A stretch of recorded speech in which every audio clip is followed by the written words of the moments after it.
是白山。对，我上一部影片呢是挑战大概3M对教学的。那这次呢，我又发现一个应该算是自制的吧，我觉得这个又更像了。大家有觉得很像吗？我觉得说的这方面还蛮像的啦，说真的。那这个材料也比之前的还要简单，就是材料非常的简易啊，就是只需要几个材料而已，最少5个。那我们就来介绍我们的材料吧。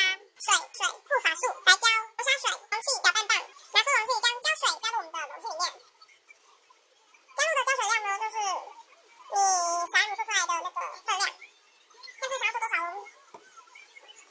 我就先加这样子，然后再加入我们的白胶。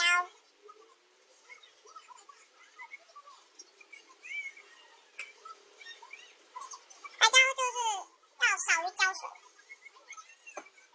然后呢，再加入我们的护发素。加入这个的时候，它就是会有一种香味，就会有适量的护发素，就差不多就是这个量。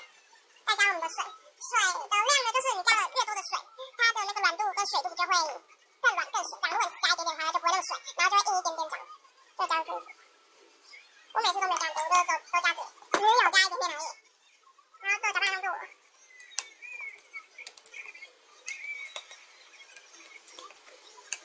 做完搅拌之后呢，就可以加入我们的黄色水。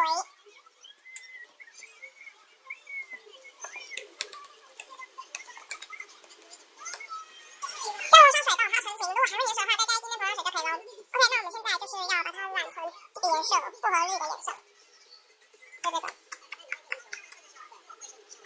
那我们就可以再准备2个颜料。那第一个呢是黄绿色，那我就是用笔来代替那个颜料，这就是蓝色。那我们就可以来染色喽。先加蓝色。再加绿色，但是不要加太深的话，颜色就会变得很难看。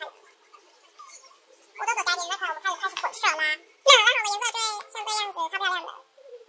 而且这个触感真的，就是当搓下去的时候，真的非常像那种像大概3M那种搓下去的那种触感。因为之前呢，就是因为抹茶它就是有买嘛，然后有带去学校，然后我搓了1、2下，所以我就感觉蛮像，所以我自己抹，然后还蛮好玩的。还有一件事情就是这一款彩抹，这款彩抹是那个棉花糖彩抹。如果想要我开胶水的话，也可以留在下面哦。